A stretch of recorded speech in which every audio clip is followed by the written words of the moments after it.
અમુક વસ્તુ કહેવાય જ નહીં. અને કોરોનાનો જે ટાઈમ ગયો ને તો ત્યારે આપણું ત્યાં ઘરમાં જ હતા, ખબર છે?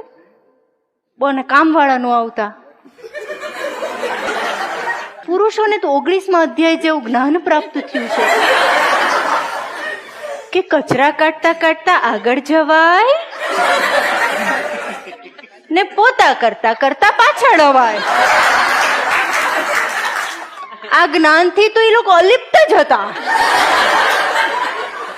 અને અમુક પત્નીને તો 15 વર્ષે ખબર પડી કે લે આને શાક સુધારતા આવડે છે. અમુક પત્નીઓએ 2 કામ સાથે કર્યા, શાક સુધારવાનું અને પતિ સુધારવાનું. અને ત્યારે ઓલી માઇથોલોજીકલ સિરિયલ બહુ આવતી, ખબર છે? રામાયણ ને મહાભારત ને. તો મારા પતિના પૈંડમાં ઈ સિરિયલ ઘૂસી ગઈ.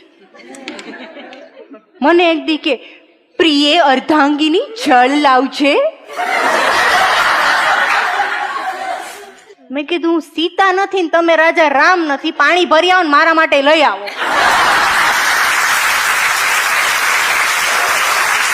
જળ લાવજે તો હું જળ લાવે તમારા માટે?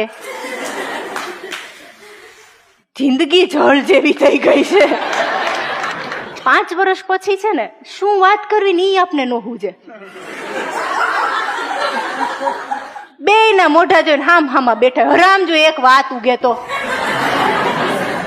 શું પૂછવું, શું એ ઉગે જ ને, યાદ જ ન આવે. અમુક ટાઈમ પછી છે ને આપણને એમ થઈ જાય કે હવે આ જલ્દી ઘરની બહાર નીકળે તો સારું, અમને કઈ કામ હુજે. પણ અને અમુક વસ્તુ આપણે હું ગોત એટલે અમારે વાતચીત થતી હતી. મેં વળી કાંઈ કારણ વગર ટપકું મૂક્યું. કોઈ જાતના કારણ વગર ટપકું મૂક્યું. મેં કીધું હું લગ્ન કરીને આવી ત્યારે આપણા ઘરમાં કેટલા બધા મચ્છર હતા નહીં? જોજો એની બુદ્ધિ જોજો તમે, એક વસ્તુ કહેવાની બાકી ન રાખે. મેં કીધું હું લગ્ન કરીને આવી ત્યારે આપણા ઘરમાં કેટલા બધા મચ્છર હતા.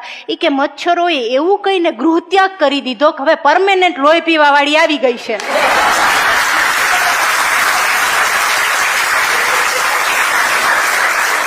શું વાત કરવી મારાની યાર, કયો લ્યો. અને ઓલી કામ વાળી ન આવતી તો હવારમાં શું એને બિચારા ઘરનું કામ હાથે જ કરતા અમે. તો એને બિચારાને એક દી એમ થયું કે બિચારી પત્ની મારી છે ને સૂતી હોય, આખો દી ઘરનું કામ કરતી હોય, તો લાવ એને ચા બનાવીને પાવ. ગમે એમ તો પતિ છે ને, એને પેટમાં બળે. સવારમાં 6 વાગ્યામાં દૂધ ગરમ મૂક્યું, દૂધમાં ઉભરો ન આવ્યો. 1 કલાક